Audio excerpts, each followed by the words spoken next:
Libra, hi! Welcome to Mr. Queen PH. Titignan natin energies for you ngayong New Moon in Pisces sa February 28, 2025 at 8:44 ng umaga Philippine time. Ayan.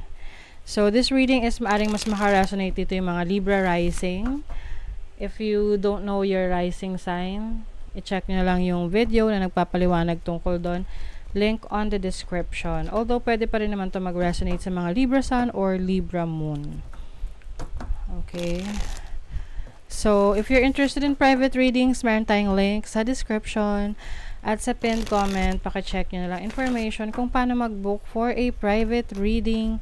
And please subscribe to our channel to show your support. Like, share this video. At comment na rin kayo kung kayo ay naka-resonate. Okay. So, for you, Libra, itong New Moon in Pisces is happening in your 6th house of your daily routine, your health, your work, yung paulit-ulit mong ginagawa sa araw-araw.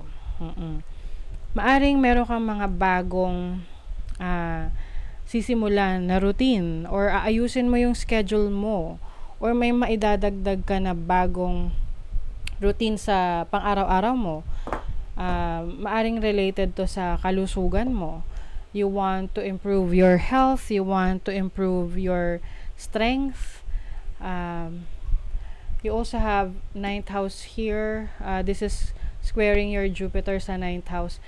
Although ang square is challenging siya, pero Jupiter is benefic, so favorable siya. So maaring sa una ma-challenge ka, na mahirapan ka, pero eventually you will be comfortable with it. So pwedeng may mga changes ka na gagawin sa iyong kalusugan. Let's say you will start to eat healthy or do exercises, no?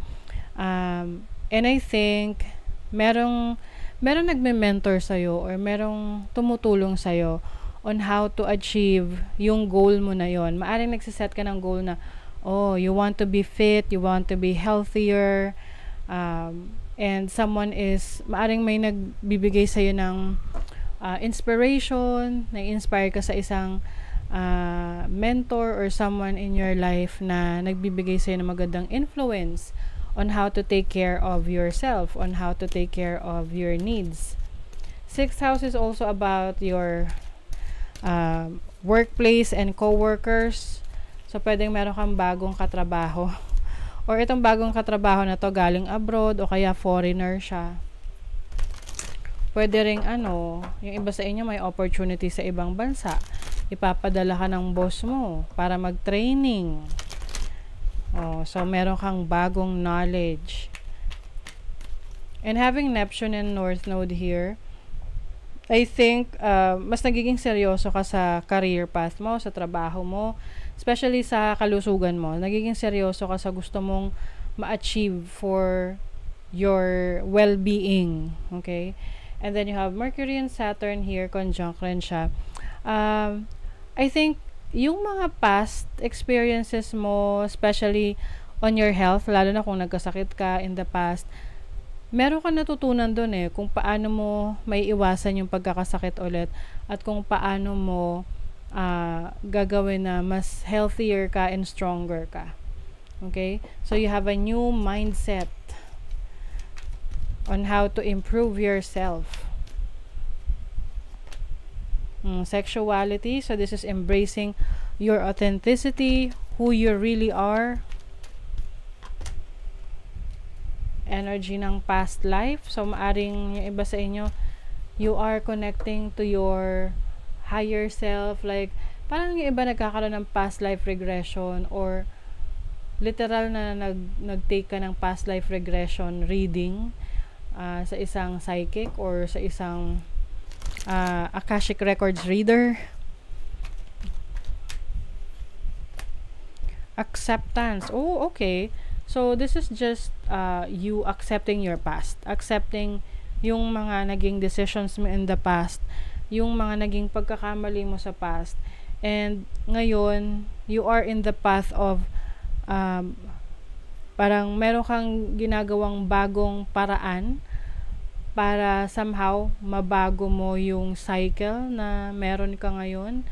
Let's say, nagkaroon ka na ng mistake sa past mo about your health, yung kalusugan mo, na alam mo sa sarili mo na hindi mo na pwedeng kainin to or magbabago ka na ng lifestyle mo. So, you have accepted that you need to acknowledge, kailangan aware ka, ina-acknowledge mo yung mga pagkukulang mo or mga kailangan mong dapat inayos.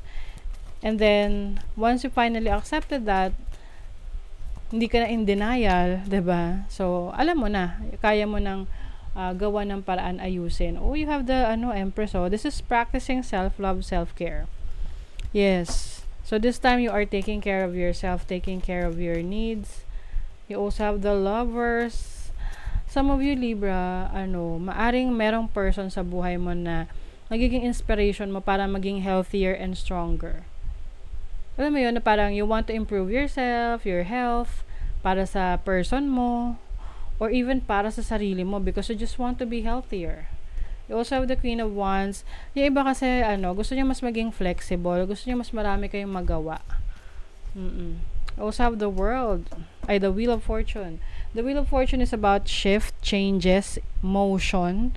Okay, so I feel like you also have an opportunity or bagong simula when it comes to your learning. So, pwedeng ikaw ay mag-aaral sa ibang bansa or magtatrabaho sa ibang bansa or magta-travel sa ibang bansa for vacation. Some of you naman maaring pwedeng may bago kayong sasakyan. Oo, bibili kayo ng bagong sasakyan. Confidence is your key to success. Yes. Importante na naniniwala at nagtitiwala ka sa sarili mong kakayanan para maging successful ka. Kasi yan, ikaw yung unang-unang magtitiwala sa sarili mo, 'di ba? Your hard work is paying off. Yes. So, whatever work you put in, yung trabaho na binibigay mo para sa goals mo, sa career mo, or even sa mga gusto mong ma-achieve sa buhay mo, you will be able to see the results. So, kung gusto mong mas maging healthier, so, kakain ka ng mga healthy foods, makikita mo yan sa sarili mo. No? It will manifest on your physical self and your body.